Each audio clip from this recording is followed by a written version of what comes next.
IT job కోసం try చేస్తున్నారా? Coding tutor లో ట్రైనింగ్ తో పాటు stipend and 100% job guarantee. Hi hello నమస్తే welcome back to Suman TV. ప్రస్తుతం స్టూడియోలో ఉన్నారు లైఫ్ కోచ్ సునీల్ రెడ్డి గారు. నమస్తే సార్. నమస్కారం. సార్, కోల్కతా ఇన్సిడెంట్ ఫాలో అవుతున్నాం మనము. ప్రీవియస్ వీడియో చేసాం మనం. ఎవరైతే మెయిన్ ఉన్నాడో పర్సన్ సంజయ్ రాయ్, అయితే తన యొక్క సైకో అంటున్నారు కొంతమంది. అనాలిసిస్ టెస్టులు చేశారు, పాలిగ్రాఫ్ టెస్ట్ చేశారు. పాలిగ్రాఫ్ టెస్ట్లో భయంకరమైనటువంటి వాస్తవాలు వచ్చాయని చెప్పేసి మనకు న్యూస్.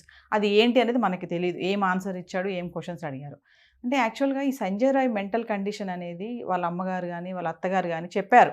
ప్రీవియస్ చాలా బాగుండేవాడు, బాగా చదివేవాడు, టాపర్, బాక్సర్ అని చెప్పేసి. మేము సరిగా పట్టించుకోకపోవడం వల్ల ఇలా తయారయ్యాడు అని చెప్తున్నారు వాళ్ళు. వాళ్ళ అత్తమ్మ కూడా అదే అంటున్నారు, చంపేయండి వాడిని, ఉరి తీయండి, వాడు సైకో అని చెప్పేసి. అంటే ఎందుకు సార్, అంటే వాళ్ళ అమ్మ మాట ఎందుకు అనింది? ఇంట్లో సరిగా పట్టించుకోకపోవడం వల్ల ఇలా తయారయ్యాడంటే, అంటే పేరెంట్స్ సరిగా పట్టించుకోకపోతే ఇంత క్రూరంగా తయారవుతారా? 100కి 300% ఒక వ్యక్తి ఇప్పుడు మీరు అన్నట్లు సైకోలో తయారవుతున్నాడు అంటే దానికి వన్ ఆఫ్ ద రీజన్ పెరిగే విధానం అండి. పెరిగే విధానం అంటే ఎక్కడెక్కడ పెరుగుతాడు ఒక పర్సన్? పుట్టినప్పటి నుండి అమ్మా నాన్న దగ్గర, ఊహ వచ్చిన తర్వాత ఎక్కడ? School, friends and neighbours. ఇక్కడ తీసుకుంటే బేసిక్గా అటువంటి మైండ్ సెట్ క్రియేట్ అవ్వడానికి మేజర్గా కొన్ని రోల్స్ డిపెండ్ అయి ఉంటాయండి. ఆ రోల్స్ ఏంటంటే, కొంతమంది ఒక్కొక్కరిలో ఒక్కొక్క మెంటాలిటీ ఉంటుంది. బై బర్త్ కొన్ని మెంటాలిటీస్ వస్తాయి. ఆ మెంటాలిటీ ఏంటంటే, కొంతమంది చాలా సెన్సిటివ్గా ఉంటారు, ఏ చిన్న విషయం జరిగినా బాధపడతారు. కానీ కొంతమంది చాలా హార్డ్గా ఉంటారు. ఎంత పెద్ద హార్డ్ లాంటి ప్రమాదం ఎదురైనా కూడా వాళ్ళ హార్డ్గా ఉంటారు. కొంతమంది ఉంటారు. కొంతమంది ఎలా ఉంటారంటే ఇమీడియట్లీ యాక్షన్ చూపించే వాళ్ళు ఉంటారు. సో వీళ్ళు ముగ్గురు ఒక టైప్ అయితే, ఇంకొక టైప్ పర్సనాలిటీ ఉంటుంది. అంటే వీడు దేనికి చెలించడు, కష్టానికి, సుఖానికి, ఆనందానికి చెలించడు. కానీ వీడికి ఇంటర్నల్గా ఏదైతే ఒక మానసిక ఆనందం ఒకటి ఉంటుంది. వీడి ఎదుటివాడు ఏడుస్తుంటే చూస్తే ఆనందం ఒకటి ఉంటుంది. మీరు గమనిస్తే మన పక్కింట్లో, ఎదురింట్లో చాలామంది మనం ఏదన్నా అచీవ్మెంట్ చేసామంటే ఏడుస్తూ ఉంటారు, కుళ్ళుకుంటూ ఉంటారు.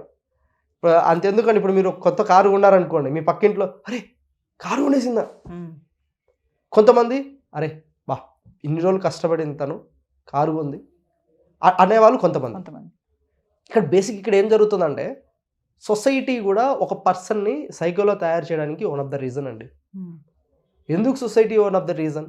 ఎక్కడైనా చిన్న యాక్సిడెంట్ అయింది అనుకుందాం, ఫస్ట్ మన సొసైటీలో ప్రతి ఒక్కరు పాయింట్ ఆఫ్ వ్యూ ఎక్కడికి పోతుందంటే, ఫస్ట్ వీడి ఫోన్ ఎక్కడుందని వెతికి ఇమీడియట్లీ ఫోన్తో షూట్ చేయడం మొదలు పెడతాడు.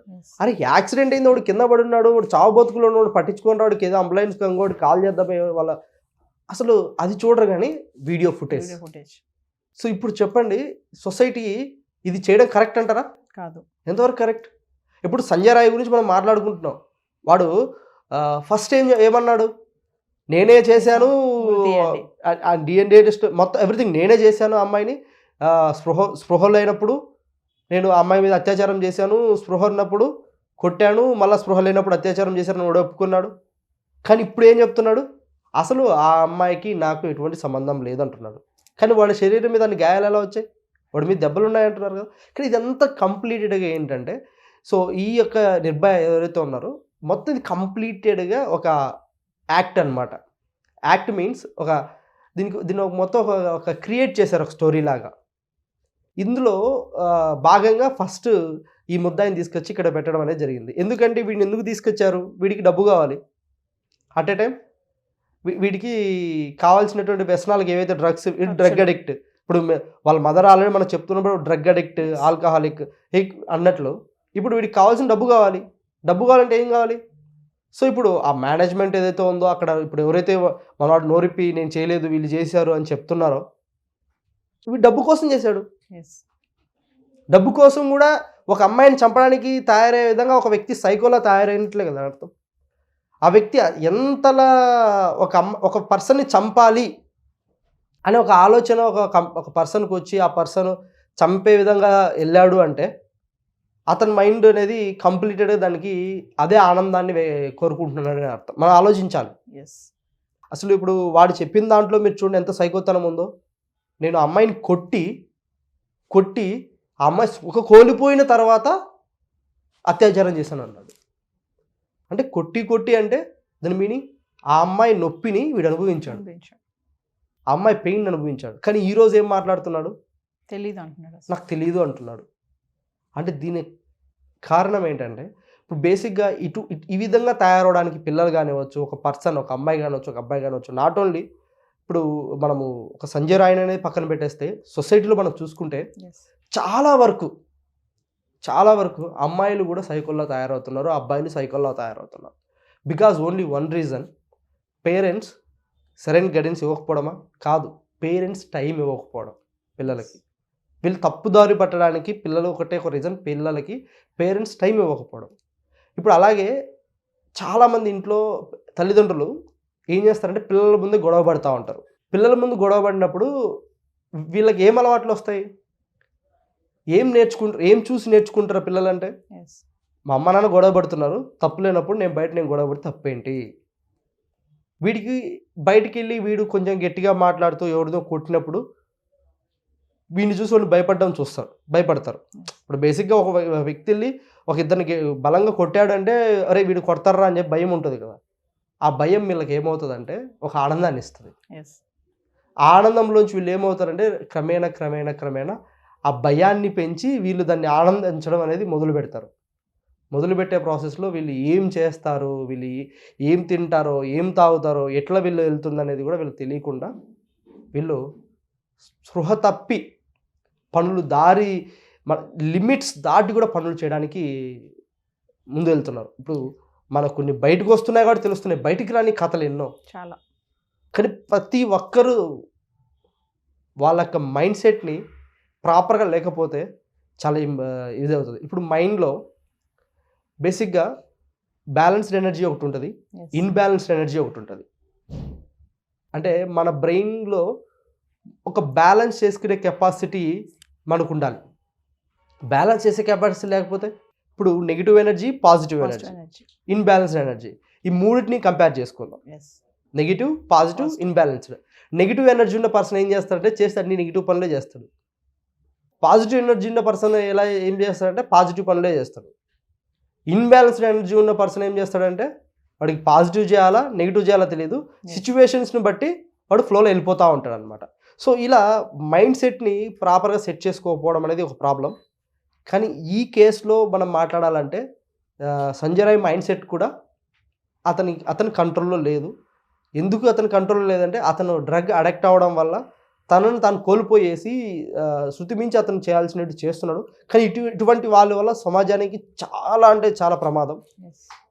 కానీ ఇటువంటి వాళ్ళు ఉన్నప్పుడు సమాజంలో మనం చాలా జాగ్రత్తగా ఉండాలి. సార్ ఇప్పుడు ఏదైతే సిబిఐ ఇప్పుడు ఈ టెస్టులు చేశారో సంజయ్ రాయ్కి, కొన్ని అయితే బయటకు వచ్చి ఏంటంటే లైంగికంగా వికృతమైన మనస్తత్వం కలవాడని, జంతువు ప్రవర్తన కలవాడని చెప్పి, అంటే ఏంటి సార్ అది లైంగికంగా వికృతమైన మనస్తత్వం అంటే? ఇప్పుడు కొన్ని జంతువులకి ఇప్పుడు మనము ఫర్ ఎగ్జాంపుల్ కుక్కని తీసుకొచ్చామండి. కుక్కకి మనం ఏ ఫుడ్ పెట్టే తింటుందా? తిందు. ఏ ఫుడ్ పెట్టే తింటుందా? తినదు. కానీ అది వాసన చూసి కొన్ని మాత్రం తీసుకుంటుంది. ఇప్పుడు మన సిబిఐ రిపోర్ట్లో వచ్చిన దాని ప్రకారం వాడు జంతువు లాంటి ప్రవర్తన అన్నప్పుడు జంతువు అదే కుక్కలు ఏం చేస్తాయి, ఒక దేన్నైనా పీకి చంపడానికి కూడా వెనకాడవు. మీరు గమనిస్తే కుక్కలు చిన్న చిన్న జంతువులను వేటాడతాయి, అంటే కుక్కలను కూడా చంపుతాయి. అంటే డిఫరెన్షియేషన్ ఏంటంటే ఒక మనిషి ప్రవర్తనను మించి దాటిన తర్వాత వాడు జంతు ప్రవర్తన. ఇంకా జంతువుకి ఎటువంటి ఫీలింగ్స్ ఉంటాయా అండి? ఉండవా? ఉంటాయి. కానీ దానికి సంబంధించి దాని ఆకలికి తర్వాతే ఇంకొకటి, దాని ఆకలి కోసం ఏ జంతువులను చంపుతుంది. ఇప్పుడు పులి ఉంది, అది ఆకలి కోసం చంపుతుంది కదా. సో అలాగా వీడి మైండ్ సెట్ ఏమైపోయిందంటే కంప్లీటెడ్గా వీడిని వీడు యాక్సెప్ట్ చేసుకుని నేను ఇలాగా దాన్ని కూడా ఆనందపడుతున్నాడు అనమాట. సో వాడు తాగే ఆల్కహాల్ కానివ్వచ్చు, వీళ్ళు లైంగికంగా వేధించి చంపడం కానివ్వచ్చు. ఇప్పుడు ఆ అమ్మాయిని కొట్టి అంటే ఆ నొప్పిని వీడు అనుభవిస్తున్నాడు. సో ఆ నొప్పి వీడికి అనుభూతి అలా తరైపోయింది. సునీల్ గారు ఒక క్వశ్చన్ చెప్పండి. ఇప్పుడు మీ దగ్గర చాలా సెషన్స్కి పేరెంట్స్ పిల్లల్ని తీసుకొస్తూ ఉంటారు, మా అబ్బాయి ఇలా ఉంటున్నాడు అలా ఉంటున్నాడు అంటే పేరెంట్స్ ఇప్పుడు జాబ్ హోల్డర్స్ ఉన్నారు చాలా మంది, ఇద్దరు ఉద్యోగాలు చేస్తూ ఉంటారు, పిల్లలకి ఎక్కువ టైం ఇవ్వటం లేదు. అవును పిల్లలతో టైం స్పెండ్ చేయాలి అంటారా? ఈవెన్ స్పెండ్ చేయకపోతే, మంచి మాటలు చెప్పకపోతే, వాళ్ళతో ఏకీభావంగా మాట్లాడకపోతే, మంచిగా టైం స్పెండ్ చేయకుండా ఉంటే, ఇలాంటి మనస్తత్వాలు ఇంత దారుణమైన స్థాయికి వెళ్ళే ఛాన్సెస్ ఉన్నాయా అంటే 100% ఉందండి, 100% ఉంది. ఎందుకు లేదు చెప్పండి. ఇప్పుడు ఒక పర్సన్ ఒంటరిగా ఉన్నప్పుడు తనకు కొన్ని వేల ఆలోచనలు వస్తాయి. అదే పర్సన్ ఒక ఇద్దరితో, ఒకరితోనో మరొకరితోనో జర్నీ చేస్తున్న సమయంలో వీడి మైండ్ పక్కన ఆలోచనలు ఇది వీళ్ళు ఏదో ఒకటి మాట్లాడటం, వీళ్ళ మాటల మీద మాత్రమే ప్రేరేపణ జరుగుతుంది. ఇప్పుడు తల్లిదండ్రులు పిల్లలతో టైం స్పెండ్ చేయకపోతే వీళ్ళు ఏం చేస్తారండి, ఒంటరి కూర్చుంటారు. ఈ ఫోన్స్ వచ్చేసినాయి.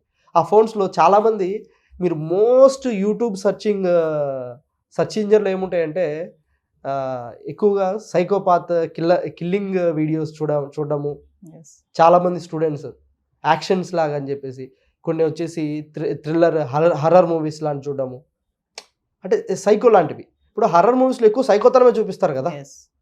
సో ఇవన్నీ చూడడం వల్ల ఏమవుతుందంటే వీళ్ళ మైండ్లో అరే ఇది నిజమా, అది అక్కడి నుంచి వాళ్ళ మైండ్ అనేది చేంజ్ అవుతూ వస్తుంది క్రమేణా. సో ఈ వీటి ఇంపాక్ట్ కూడా ఎక్కువ ఉంటుంది.